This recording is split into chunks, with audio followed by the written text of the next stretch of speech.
The House officially held a vote to formalize the impeachment process. Now, there are some really important aspects to this, even though I think it was a terrible idea for Nancy Pelosi to cave into what Republicans had been demanding. Now, Republicans, as we all know, were complaining that all of the testimony was done behind closed doors, even though that was perfectly legal, even though that was something that John Boehner fought for and accomplished back in 2015 during the Benghazi investigations. Now they're complaining about process, and Nancy Pelosi says, fine, we're gonna hold a formal impeachment vote. This is not the actual impeachment vote, it's just a vote to formalize the process. And the vote did pass. 232 to 196 to approve a resolution that sets out rules for an impeachment process. Now this was split between party lines, with 2 Democrats defecting and voting against the impeachment process. Now, practically speaking, the resolution outlines the rights and procedures that will guide the process from here on out, including the public presentation of evidence and how Trump and his legal team will be able to eventually mount a defense. But hold on, here's what really matters, and this is something that I think gets lost in a lot of the reporting. Democrats signaled that despite Republican opposition, they now have enough confidence in the severity of the underlying facts about Trump's dealings with Ukraine to start making their case for impeachment in public. So these hearings will now be held in public. The Trump administration will have an opportunity to defend itself. But I think the fact that Democrats now see this as severe enough to move forward to the next stage of the impeachment process is incredibly important. So I think the Democrats actually gave the president too much here, but let me clarify a couple of things. First of all, Republicans crying all day, all night long about, we don't have enough due process. Like, yeah, I know, you guys were looking to give due process to people in the criminal justice system all these decades, right? Hilarious. But anyway, most importantly here, let's go over the legal rules and what applies in this particular case. This is not a criminal trial. So it is political in its nature. It is, hey, is the president fit for political office or is he not? Depending on whether he either committed crimes or it doesn't even have to be crimes. It could be things that were outrageous, and high crimes and misdemeanors originally did not mean crimes. It meant things that basically deemed him unfit for office because he was taking advantage of his office and using it for personal gain. But in this case, we actually have legal crimes, but this is not a criminal case, it is a political case. So they don't have to follow the legal rules of a criminal case. So due process in that context is totally different, okay? Second of all, there is a trial, again, it's a political trial, but it's not in the House, it's in the Senate. So the House goes to impeach, then the Senate has a trial. So if Donald Trump is gonna get any due process, it should be in the Senate. And so I don't think that he's necessarily accorded any quote unquote due process as you would know it in a criminal case in the House impeachment hearings. So it's apples and oranges and doesn't necessarily apply. And then the Trump administration says, oh my God, we have to have our lawyers in every single thing and we got to cross-examine witnesses, etc. And the Democrats give it to them. And I don't think they should have. Why? Because are Republicans removed from the process? And my God, this is gonna be so unfair because it's just Democrats? No, the Republicans have been involved in the process from day one. Even in the testimony that was in private, not only did Republicans participate in it, but they had equal time. And they're gonna continue to have equal time based on their representation in the rest of the proceedings. So when you hear them like cry as if they're not part of the process, that's totally not true. They have been part of the process from day one. So Donald Trump has 197 advocates, foaming at the mouth advocates in the House that'll try to shred every witness. So it's not like, oh, poor Donald Trump, will no one defend him? So all of these arguments are total and utter horse crap. Well, here's the thing. These are arguments that were made prior to the House passing this formal impeachment vote. However, the Republicans haven't changed their tune at all. Of course they haven't. I mean, their whole plan is to continue fighting this impeachment investigation tooth and nail. They continue to avoid talking about the substance of this investigation, including the damning testimony that's been given by members of Trump's own administration. But they are, again, focusing on the process. It's an unfair process, even though, again, for the billionth time, this process is going the way that it is supposed to go. The relevant committees, which consist of both Democrats and Republicans, are doing this the right way. They aren't doing anything unlawful. But nonetheless, even after the vote, you have House Minority Leader Kevin McCarthy making ridiculous statements like this. We just had a vote on the floor. In March of this year, Speaker Pelosi said this about impeachment. Impeachment is so divisive to the country that unless there's something so compelling and overwhelming and bipartisan, I don't think we should go down that path because it divides the country. Today, the country just witnessed the only bipartisan vote on that floor was against. Quite honestly, the vote should have been bipartisan because, again, you have damning testimony from now numerous members of Trump's own administration saying that he did engage in a quid pro quo. He did withhold military funding for Ukraine. That was money that was appropriated by Congress. And what he wanted in return was an investigation into his political rival, Joe Biden, and his son, Hunter Biden.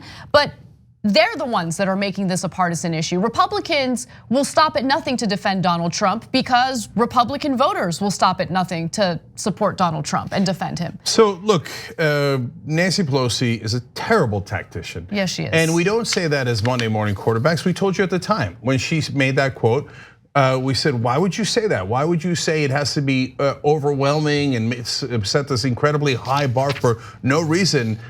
When there's already been clear criminality, he's in the other party. Why are you weirdly trying to defend him? But the worst part of it is when she said it has to be bipartisan. On what planet would the Republicans in good faith care about the facts and work with you to achieve truth and justice? Exactly. No, I mean, you'd have to be really the dumbest person on earth that knows nothing about politics to think that the Republicans be like, oh, Nancy, you're right, you guys got him. Man, that is really quid pro quo. And he really did ask a foreign government. So okay, yes, let's make it bipartisan. Do you really believe that? And for all of you kiss asses in the media that always go along with her master legislator nonsense, did you think that was a master legislator move to say, oh my God, I'm only gonna do impeachment if it's bipartisan? And now, of course, she does impeachment because she has to. She got forced into it because he committed his fourth felony, right? And of course the Republicans don't vote for it. So look, this has been going on for the last 2 decades at least. So when Obama said, oh no, if I win re-election, the fever will break and the Republicans will work with me. Oh, come on. I mean, it was preposterous. You know what the Republicans suckered Obama into doing? They're like, oh, we want to do a grand bargain. So if you promise to cut Social Security, then maybe we'll raise taxes on the rich, and but you have to cut Social Security and Medicare. So Obama, like a sucker, went out publicly and said, yeah, I might cut Social Security. And the Republicans like, idiot, we're not gonna do any of that. We're never gonna raise taxes on the rich. They then used that in political ads against Obama. They said, see, we told you the Democrats want to take away your Social Security. So, but the Democrats cannot be this stupid. They cannot constantly fall into the same trap. It's like Charlie Brown. Oh my gosh, she took the ball away. I couldn't see that coming. Only after a million times. So, and I ask you guys this too. If you've been watching the Young Turks and you watch national television and you see the Democrats, how come nobody on the Democratic side ever makes the argument that we make, which is there are 2 crimes here.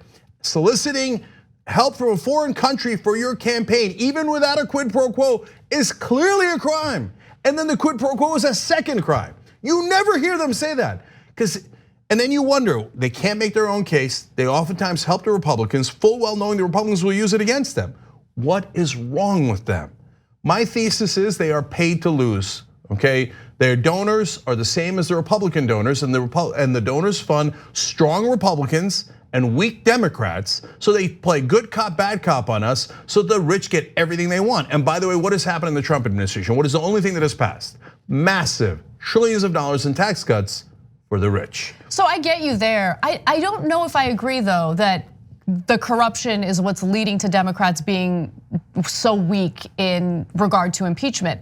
I really think that it has everything to do with how scared they are that it'll lead to political backlash. Even though the polls indicate that the majority of Americans not only support the impeachment investigation, they actually support the removal of Donald Trump. Democrats have been scarred by what happened during the Newt Gingrich era. They're just by nature afraid. And I think that's what's pushing them to handle this the way that they are. Yes, but with a huge asterisk. So Ryan Grimm also makes that case, not just the Newt Gingrich era, but the Ronald Reagan era. It's in his book, We've Got People. It's on our, you can buy it at shoptyt.com. It's a wonderful, really interesting book that lays out the history of the Democratic Party. But the asterisk is, yes, they're weak, they're ineffectual, all those things, but why? Because not about impeachment. Originally, the donor money flows to incredibly weak and ineffectual Democrats. And in fact, the weaker you are, the more money they give you. That's why Nancy Pelosi is the Speaker of the House, because she has raised $500 million from donors. Donors see her and they go, wow, and it's not conscious, guys, and it's not a conspiracy, it is subconscious. They see her and they go, now this is a person who believes in gay rights, African-American rights, etc. I'm a good person, I believe in those things. And my God, on the economic front, she will collapse and give the Republicans everything they want. I know it's, again, it's not a smoke-filled room, guys. It's a groupthink, the groupthink that happens all the time. So when they see a weak Democrat like Pelosi or Schumer, they're like, yes! Their instincts kick in like, I've got to give that person a ton of money. And then they see killers on the other side and they're like, yes, I like this guy. Sometimes they're different donors, sometimes they're the same donor. But that is what in the long run leads to incredibly ineffectual Democrats who never ever learn their lesson. So here we go into impeachment with our hands tied behind our back. But overall, Trump is so bad and so stupid and his crimes so public and obvious that I think they're probably not gonna be able to help themselves and accidentally win. Well, okay, so the one thing I will say is Republicans never give Democrats an inch, right? They never concede anything, they never make any type of public statement that would even come close to agreeing with Democrats. And it's because every time Democrats do that, you're right, Republicans will use their statements against them later, right? So in the Kevin McCarthy clip that we showed you earlier, he was referring to statements that Pelosi had made earlier in the year, in March, before this Ukraine issue even came up. So yeah, some compelling evidence regarding a completely different matter came up in which the president potentially broke the law by asking a foreign country to do an investigation into his political rival for his own political benefit, not for the benefit of the country. Now I want to go to Devin Nunes, who apparently doesn't have any idea about the glass house he lives in. Take a look. After spending 3 years trying to manufacture a crime they can attribute to President Trump, they've come up empty. And now they've decided they don't like the way he talks to foreign leaders. But they have no evidence and no argument to support impeachment. All they have is the unconditional cooperation of the media.